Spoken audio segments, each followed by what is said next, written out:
नाज़रीन कराम, कायनात का ज़रा ज़रा इस बात की गवाही दे रहा है कि वो मुक़द्दस महीना आन पहुंचा है जिसका इंतज़ार मोमिनों के दिल सारा साल करते हैं।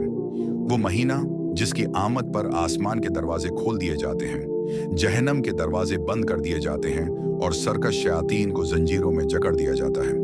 ये रमज़ान अल मुबारक है जो सिर्फ भूखा प्यासा रहने का नाम नहीं, बल्कि रूह की पाकीज़गी, गुनाहों की माफ़ी और अल्लाह से ताल्लुक़ मजबूत करने का वो सुनहरी मौका है जो साल में सिर्फ एक बार नसीब होता है। लफ्ज़ रमज़ान दरअसल अरबी के लफ्ज़ रमज़ से निकला है, जिसके मानी है झलसाना या जला देना। हमारे इस्लाफ और उलमाए कराम फरमाते हैं कि इस महीने को रमज़ान इसलिए कहा जाता है क्योंकि ये मोमिन के गुनाहों को जलाकर राख कर देता है। ये वो महीना है जिसे अल्लाह ने तमाम महीनों का सरदार बनाया और उसे अपनी किताब कुरान मजीद के नज़ूल के लिए मुंतखब किया। कुरान में वाज़ेह तौर पर इरशाद हुआ कि रमज़ान का महीना वो है जिसमें कुरान नाजिल किया गया, जो लोगों के लिए हदायत है और जिसमें रहनुमाई और हक व बातिल में तमीज़ की वाज़ेह निशानियाँ मौजूद हैं। इस माह मुक़द्दस की फजीलतें इतनी ज़्यादा हैं कि अगर हम उनका शुमार करना चाहें तो ज़बानें थक जाएं, लेकिन बयान ख़त्म न हो। रसूलुल्लाह ने खुशखबरी दी कि जब रमज़ान की पहली रात आती है तो जन्नत के तमाम दरवाजे खोल दिए जाते हैं और पूरे महीने कोई भी दरवाज़ा बंद नहीं किया जाता। ये इस बात की अलामत है कि अल्लाह की रहमत अपने बंदों को पुकार रही है कि आओ और अपनी झोलियां भर लो। इसी तरह हर रात अल्लाह बेशुमार इंसानों को जहन्नम की आग से आज़ादी का परवाना अता फरमाता है। ज़रा तसव्वुर करें, अगर हमारा नाम इन खुश नसीबों में शामिल हो जाए तो उससे बड़ी कामयाबी और क्या होगी। रोज़ादार के लिए एक ख़ास इनाम बाब-ए-रियान भी है, जो जन्नत का वो दरवाज़ा है जिससे सिर्फ रोज़ादार दाखिल होंगे और उनके दाखिल होने के बाद उसे हमेशा के लिए बंद कर दिया जाएगा।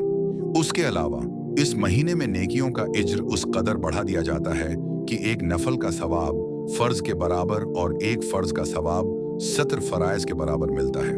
ये अल्लाह की तरफ से अपने बंदों के लिए एक ऐसी अजीम शान सेल है जहां हर गरीब व अमीर अपनी इस्तिताअत के मुताबिक इज्र समेट सकता है।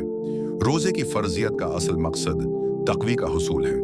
तक़वी का सादा मतलब ये है कि इंसान के दिल में अल्लाह का ऐसा डर और एहसास पैदा हो जाए कि जब वो तन्हाई में हो, प्यास से हल्क खशक हो रहा हो और ठंडा पानी सामने मौजूद हो, तब भी वो सिर्फ इसलिए एक कतरा भी हलक से नीचे न उतारे कि मेरा रब मुझे देख रहा है। यही वो तरबियत है जो इंसान को आम जिंदगी में भी झूठ, गैबत और दीगर गुनाहों से बचने का हौसला देती है। रमज़ान की फजीलत की सबसे बड़ी वजह लैलुल क़द्र है, यानी वो रात जो 1000 महीनों से बेहतर है। अल्लाह ताली ने उस एक रात की इबादत को 83 साल और 4 माह की मुसलसल इबादत से भी ज़्यादा कीमती करार दिया है। ये इम्ति मोहम्मदिया पर अल्लाह का कितना बड़ा एहसान है कि उसने हमारी मुख्तसर जिंदगियों को इतनी बड़ी बरकतों से नवाज दिया कि हम एक रात की बेदारी से उम्र भर की इबादत का सवाब हासिल कर सकते हैं। रूहानी फ़वाइद के साथ साथ रमज़ान हमें समाजी और इखलाकी सबक भी देता है। जब एक साहब सरवत शख्स सारा दिन भूखा रहता है तो उसे उन मसाकीन का दर्द महसूस होता है जो सारा साल फाका कशी पर मजबूर होते हैं। यही वजह है कि नबी करीम रमज़ान में तेज़ हुआ से भी ज़्यादा सखावत फरमाते थे। रोज़ा सिर्फ पेट का नहीं होता, बल्कि यह ज़बान का, आँख का और कान का भी होता है। ज़बान को झूठ से, आँखों को नामहरम से और कानों को बुराई से बचाना ही रोज़े की असल रूह है। लेकिन नाजरीन, सिर्फ इन फ़ज़ाइल को जान लेना काफ़ी नहीं है। असल कामयाबी इस वक्त मिलेगी जब हम इस महीने को पाने के बाद अपनी मग़फ़रत करवा लें। कहीं ऐसा ना हो कि ईद का चांद नज़र आए और हम वैसे ही गुनाहगार रहें जैसे रमज़ान से पहले थे।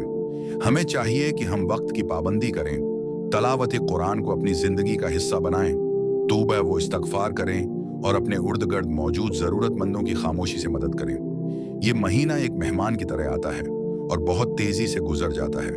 खुश नसीब है वो इंसान जिसने उसके एक एक लम्हे की कदर की और अल्लाह को राज़ी कर लिया। आए आज हम सब मिलकर ये अहद करें कि इस बार हम अपने रमज़ान को महज रस्म व रवाज तक महदूद नहीं रखेंगे, बल्कि उसे अपनी ज़िंदगी की तब्दीली का ज़रिया बनाएंगे। अल्लाह हम सबको इस माह मुबारक की सही मानों में कदर करने और उसकी बरक़ात समेटने की तौफ़ीक़ अता फ़रमाए। इख्तितामी नोट: अगर आपको ये पैगाम पसंद आया हो तो उसे दूसरों तक पहुँचाएँ ताकि ये आपके लिए सदका जारिया बन सके।